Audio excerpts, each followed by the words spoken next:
परम पूज्य गुरुदेव और वंदनीय माता जी की चरणों में कोटि कोटि प्रणाम। आप सभी को प्रणाम।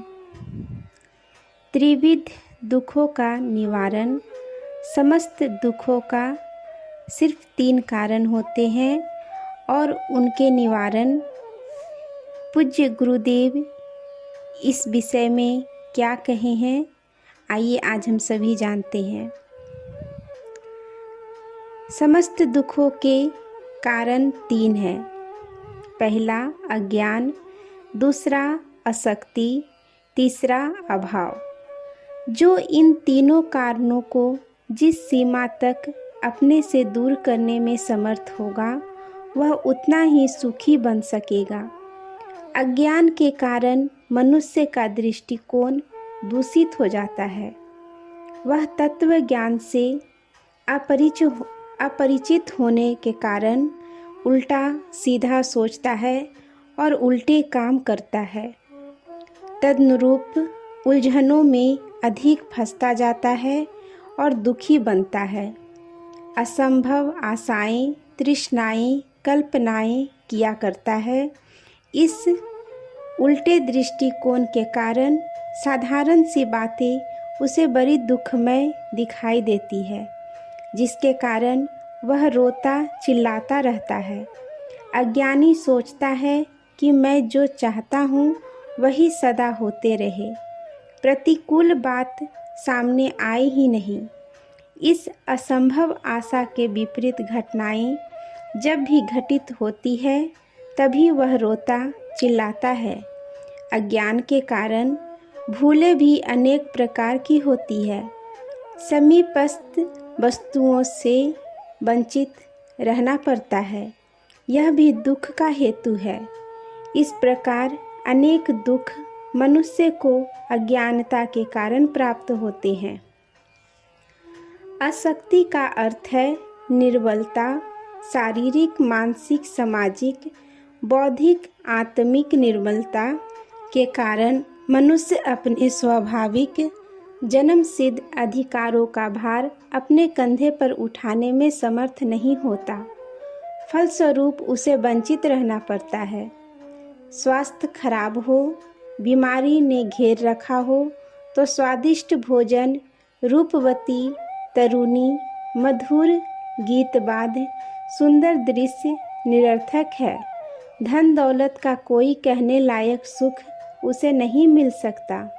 बौद्धिक निर्बलता हो तो साहित्य, काव्य, दर्शन, मनन, चिंतन का रस प्राप्त नहीं हो पाता।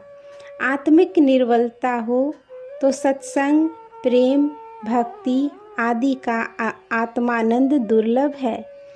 इतना ही नहीं, निर्बलों को मिटा डालने के लिए प्रकृति का उत्तम की रक्षा सिद्धांत काम करता है। कमजोर को सताने और मिटाने के लिए अनेकों तथ्य प्रकट हो जाते हैं। सर्दी जो बलवानों को बल वृद्धि प्रदान करती है, वह कमजोरों को निमोनिया, गठिया आदि का कारण बन जाती है। जो तत्व निर्बलों के लिए प्राणघातक है, वे ही बलवानों को सहायक सिद्ध होते हैं। अशक्त हमेशा दुख पाते हैं, उनके लिए भले तत्व भी आशाप्रद सिद्ध नहीं होते हैं। अभावजन्य दुख है। पदार्थों का अभाव। योग्य और समर्थ व्यक्ति भी साधनों के अभाव में अपने को लूज पूंज अनुभव करते हैं और दुख उठाते हैं। गायत्री कामधेनु है। जो उसकी पूजा, उपासना, आराधना और अभिभावना करता है, वह समस्त अज्ञानों, अशक्तियों और अभावों के कारण उत्पन्न होने वाली कष्टों से छुटकारा पाकर मनोवांछित फल प्राप्त करता है। गायत्री रूपी कामधेनु ही ह्रीं सद्बुद्धि प्रधान, श्रीं समृद्धि प्रधान और क्लीं शक्ति प्रधान 3 शक्तियों अपने साधक के अज्ञान, अशक्ति और अभावजन्य कष्टों का समाधान करती हुई उसके दुखों को दूर करती है। ध्यान। गायत्री उपासना में जप के साथ ध्यान अभिन्न रूप से जुड़ा हुआ है। जप तो मुख्य रूप से शरीर के अंग अवयवों द्वारा किया जाता है, परंतु ध्यान में मन को ईश्वर के साथ जोड़ने व एक करने का प्रयास किया जाता है। ध्यान में हम अपनी रुचि व स्वभाव के अनुरूप साकार या निराकार ध्यान चुनते हैं। मातृ रूप में गायत्री महाशक्ति के उपासक प्रातःकालीन स्वर्णिम सूर्य में स्थित हंस पर बैठी गायत्री माता का ध्यान करते हैं। स्वयं को शिशुवत मानकर माँ के आंचल की छाया में बैठने व उनका दुलार भरा प्यार पाने की भावना की जाती है। माँ का पैपान करते हुए यह अनुभूति करनी चाहिए कि उसके दूध के साथ मुझे सद्भाव, ज्ञान व साहस शक्ति जैसे विभूतियाँ मिल रही है और अपना व्यक्तित्व शुद्ध बुद्ध एवं महान बनता जा रहा है। स्मरण रहे कि ध्यान धारणा में कल्पित गायत्री माता एक नारी मात्र नहीं है, वरन समस्त सद्गुणों, सद्भावनाओं व शक्ति सामर्थ्य की स्रोत ईश्वरीय शक्ति है। निराकार ध्यान में गायत्री के देवता सविता का ध्यान प्रातः उगते हुए सूर्य के रूप में किया जाता है। भाव किया जाता है कि आदि शक्ति की आभा सूर्य की किरणों के रूप में अपने तक चली आ रही है और हम इसके प्रकाश के घेरे में चारों ओर से घिरे हुए हैं। ये प्रकाश किरणें धीरे धीरे शरीर के अंग प्रत्यंगों में प्रवेश कर रही है और इन्हें पुष्ट कर रही है। जिह्वा, जनेंद्रिय, नेत्र, नाक, कान आदि इंद्रियां इस तेजस्वी प्रकाश से पवित्र हो रही है और इनकी असंयम वृत्ति जल रही है।